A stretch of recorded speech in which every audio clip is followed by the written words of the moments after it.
In the door, we have a recap of some of the local stories you may have missed. From the station putting local first, a new migrant detention and processing facility is set to open in El Paso next week. But today, U.S. Senator John Cornyn got a first-hand look. He toured Camp East Montana, an immigration and customs enforcement facility on Fort Bliss property. Cornyn did not go inside, but got what was called a windshield tour. He said the facility will house single adult migrants with no families and no children. He said there are no due process issues here, and all people housed at the Fort Bliss facility are under final deportation orders to be sent back to their country of origin or elsewhere. A shooting at a North Austin Target parking lot this afternoon killed 3 people and injured another. Police say they now have a suspect in custody. Austin police were called to the Target north of the city just after 2 p.m. local time, where they found 3 people shot in the parking lot. The shooting did not occur inside the store. They said the suspect, identified as a 32-year-old male, stole a car and fled the scene. He then crashed that car, hijacked another vehicle before being arrested a short time later. And El Paso County Commissioners today discussing their proposed budget for the 2025-2026 fiscal year. That proposed budget would carry a multi-million-dollar deficit as it stands now. The county, that is, looking at possible cost-cutting measures, including considering a higher property tax rate. County leaders say the proposed rate would help fund essential services, including law enforcement, the courts, and infrastructure. The adoption of the budget is scheduled for September 15th. And joining us now is County Commissioner for Precinct 2, David Stout. Mr. Stout, thank you so much for taking the time, providing us some insight on, again, what is a proposed budget, nothing finalized yet, but as it stands right now, we heard from Betsy Keller, the county's chief administrator, really painting a dire financial situation for the county. What needs to happen between now and September 15th to kind of bridge that gap? And I guess also, how did we get here? Yeah, so we are looking at a budget of about $467 million at income, and we're looking at expenditures at about $451 million. So we're going to have about a $16 million surplus or fund balance after everything is said and done, hopefully. But that's not where we want to be. We want to have a stronger fund balance, and so we've looked at ways to do that, right? Some of that could be cutting services. We've implemented a number of measures already, one of them being 5% operational cut across the board. We've done some hiring freezing as well. We've decided to implement that. But we still need to make up about $40 million to get to where we want to be when it comes to our fund balance. And that's gonna take a lot more work but the reason why we're dealing with this is really unfunded mandates that are coming down from the state legislature. This is why we're in this position at this point in time. Just one program, Operation Lone Star, which is Governor Abbott's anti-immigrant enforcement program, put many people in our jail, and that program by itself in the last 3 or 4 years has cost the county about $40 million. Okay, that's almost 10% of our budget.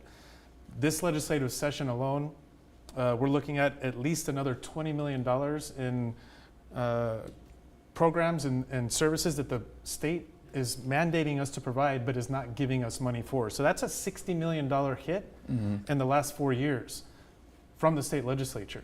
70%, close to 70%, 65-70% of our budget goes to unfunded mandates. Again, programs and services that the state forces us to provide but doesn't give us money for. That's what's ended us up in the position in which we find ourselves right now. And you had said even during this special session, just $20 million alone could be added to some of those expenses. It was also said today during Commissioner's Court that staff, the personnel that you guys have, is the majority of the county's budget, which makes sense. Could a reduction in workforce, could that be part of a solution? Because many of those positions too, I mean, there's a lot of essential positions that the county has. Yeah, I mean, we again have mandated services, so we could not reduce force or make cuts in those areas. But you know, I think it's probably the last thing, the last resort for us would be to try and cut personnel, because that means that you know, our service levels would go down, right? So we are looking at other ways to come up with the funds that we need. Of course, it's either cuts or a tax increase, right? It's pretty cut and dry. It's the difficult situation in which we find ourselves.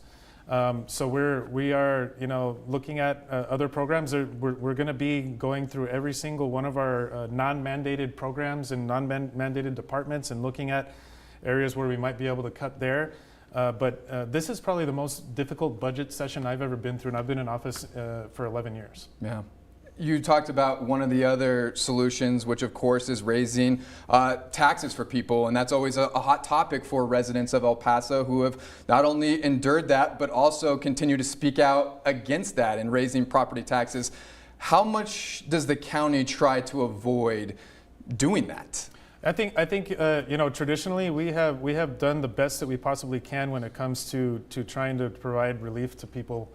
We understand that also the appraisal system is mandated by the state, and it's set up, in my opinion, it's rigged against the residential property taxpayer. It's on purpose. It's by design by the state legislature, the way that's set up. And so when property values increase, we try to reduce our tax rate to cut into those increases that people may see. In the last 10 years, the county has raised taxes 2 times.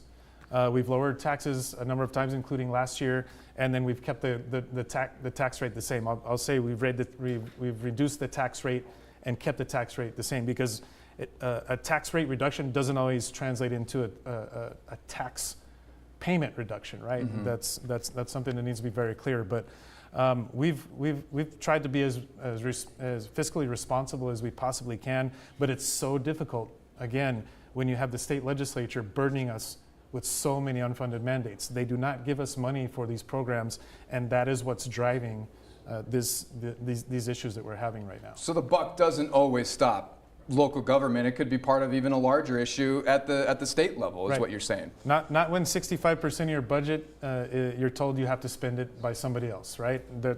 That's out of our hands.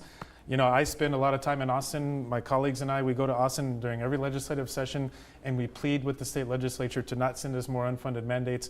You know, they're up there talking to people saying that they're providing them tax relief, but it's smoke and mirrors.